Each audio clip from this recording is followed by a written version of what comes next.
They pulled down the statue of Robert E. Lee in Richmond yesterday. Been there since 1890. So 100, if my math is right, over 130 years, that statue had been in that location in downtown Richmond. And I don't know where that statue is going to be relocated, but they used to have a Monument Avenue, and they had all these different Confederate generals. And they pulled all these statues down, and Robert E. Lee was the last one. So we've talked about this before, Buck. I am a Civil War history nerd. I actually went to Civil War sleepaway camp in Gettysburg, Pennsylvania. So I have spent an inordinate number of hours of my life reading all about the Civil War. And only in the last, I would say, 5 or 6 years has this massive argument to tear down all of these Civil War monuments and memorials really taken root. And it's madness. It's absolute madness. It is Taliban-like in terms of its censoring and removal of history. If something upsets you, I talked about this at my alma mater. They paid millions of dollars, Buck, to sandblast the word Confederate off of Confederate Memorial Hall, which was built by the Daughters of the Confederacy. They gave the money to allow it to be built. Now it's just Memorial Hall.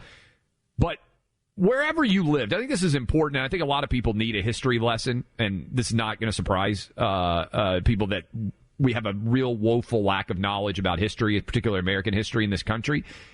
Whatever state you lived in the 1860 or 1861, like 99%, that was the side that you ended up fighting on.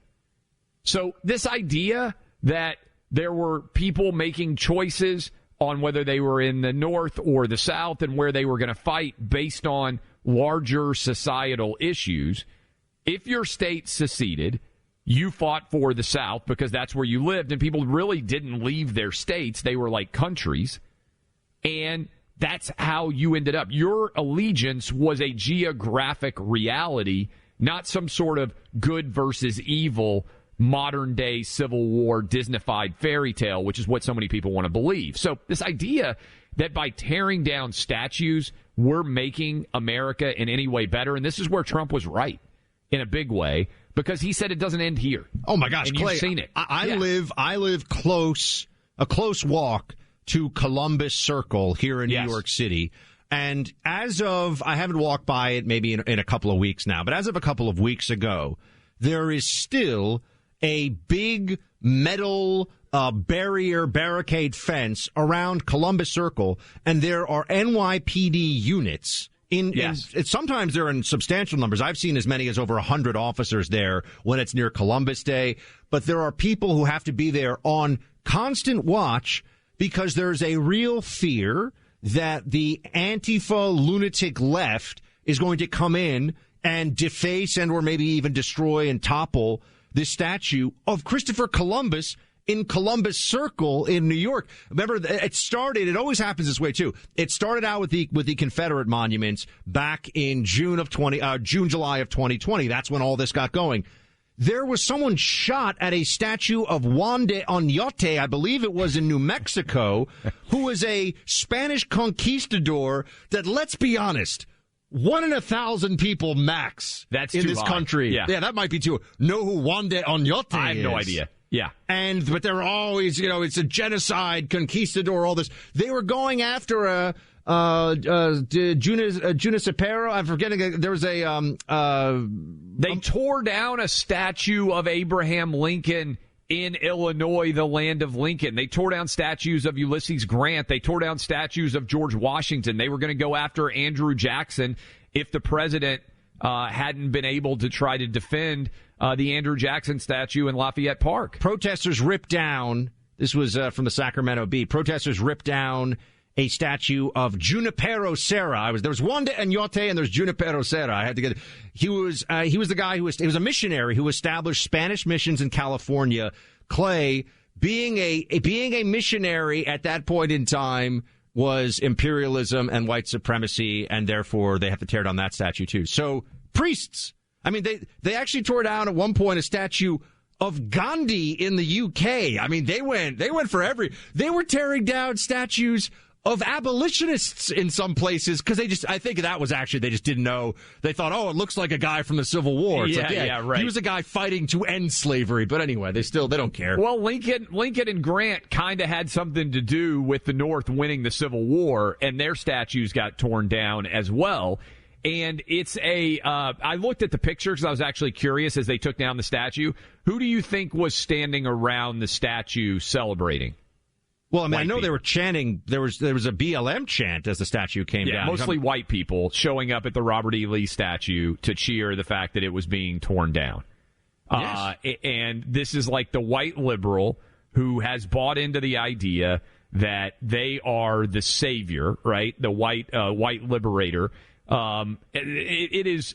To me, it is a fundamental failure of American history. And by the way, Ralph Northam, Mr. Blackface himself, also said, it's finally time to tear down these insurrectionists, trying to connect it to January 6th, of course. And when we come back, Buck, you have got a list of this ridiculous, it's amazing. The woke time capsule, folks, that's going into the statue for a future generation to open. I haven't heard this, so you're going to share this with me. You're going to love it. I can tell you, not a lot of what you would expect. How much I can tell you. We'll come back into it though in just a minute. What goes into the woke time capsule? My goodness! Welcome back to the Clay Travis and Buck Sexton Show. This is Buck, and I'm going to tell you this right now. You would not. This is like I remember when I was a kid.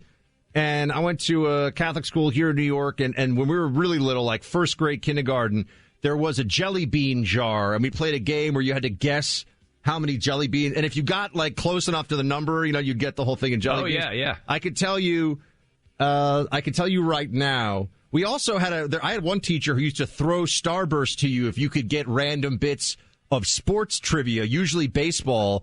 How'd you do? I didn't need the candy, fortunately, because I did not do well. But other kids were always like, Joe DiMaggio, they would get Have you, by the way, speaking of the candy toss and also the time capsule, have you ever participated in a time capsule yourself? When I was like in first grade, we did a time capsule in my elementary. I don't know when they're actually going to pull it out. What happened? Although we did I don't know. I don't know why they did it. I don't really remember any of the details. I remember we put something in there.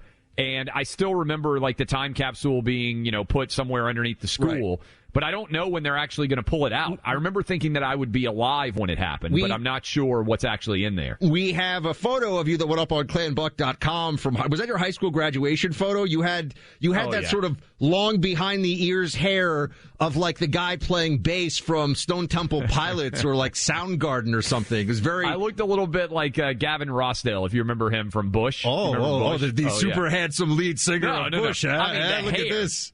I'm saying my hair looked like the one married to Gwen Stefani. That guy, yes. I like the PR move. That was smooth. Yeah, well, it was a good look. It was a good look on the hair.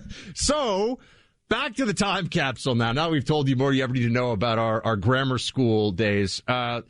What's going into this time capsule? It's at the pedestal. Here, just so you know, from 1887 they put in a time capsule in the 40-foot concrete pedestal that was at the Robert E. Lee Monument that has been replaced. And now they filled it with new artifacts, and it's going to go, I forget where it is. I'll tell you in a second. But what have they put in it? A BLM sticker, an expired COVID vaccine vial, a photo of a Stop Asian Hate protest, and a Virginia is for Lovers badge. Now, the one that to me is the Stop Asian Hate protest, Clay, that whole thing lasted about 2 weeks because people started saying they would see the photo of the individual or the video of who had attacked the Asian or Asian American individual. And it was very hard to make the case that it was a white supremacist Trump supporter. So that went away. But it was always almost exclusively all these things that went viral for a very short period of time. Black guys beating up Asian people. And by the way, the Babylon Bee had a great headline. Do you remember seeing this headline? They have a lot of great headlines. They do a really fantastic job. It's a great brand, great website. But they had, Asian Lives Matter. They had, Hispanic Lives Matter and Black Lives Matter. And the headline was, and I'm paraphrasing, Asian Lives Matter sign makes it suspiciously close to All Lives Matter, right? Which is actually really funny because All Lives Matter, we were told, is racist, right? Like if you say, hey, everybody matters, all lives matter. Oh, how dare you? That's on, I think, the white supremacy pyramid we were talking about earlier that Google was training its people. If you say all lives matter, that's white supremacy. If you look at the we should go back to some more of that. We didn't get pyramid through all of the Google critical race theory training. Columbus Day, is also white supremacy. That's not new. They've been saying that Columbus, as a purveyor of genocide and indigenous enslavement, has been around now for years. They hate Christopher Columbus. But as we all know, one of the problems is if we're going to start pulling down monuments, we didn't even get to this before, and we have this time capsule here, the left only forestalls the argument about how can we have Washington, D.C. named for George Washington? How can we have the Jefferson Memorial? How can we have any of these things of the American founding if we're going to not only judge by the standards of wokeness today, but also to take action and erase or whitewash different aspects of our history, whatever it may be? How can we create this stop of the iconoclasm, right? And the answer is that they just aren't there yet. It's kind of like we're going to get you to all get the shot, and then the booster shot's going to come in 6 months. We all know that's going to happen, but they just don't want to make the case yet. Well, it's also interesting when they apply their own woke standards. Martin Luther King, who has a memorial as well, said that being gay was a mental illness. Like, you should get treatment if you were gay. That was not a wildly outlandish opinion for somebody to have in the 1950s, right? But by the standards of modern woke culture, Martin Luther King should be canceled for his opinion in the 1950s that being gay was a mental illness. That's an unacceptable opinion to have today. And so if you apply, which is the problem here, if you apply 21st century standards for behavior to people who lived hundreds of years ago or even 50 years ago, they don't live up to it. And the real irony here is, as anyone who has ever studied history knows, the same people judging today, the uber woke among us, are going to be found lacking hundreds of years from now for some things that we are doing that they have decided are inappropriate in 200 years. I think you can dramatically accelerate that timetable because the super woke part of it is that there's like an ideological cannibalism at the heart of this. They eat each other as part of the proof of how woke they are. Occasionally, someone will get caught up in the gears of the ever-changing wokeness because that's a way to keep all the rest in line, right? To know that what you said a year ago is unacceptable. Now, there's also the double standard phenomenon. So then it really comes down to how important are you to the left?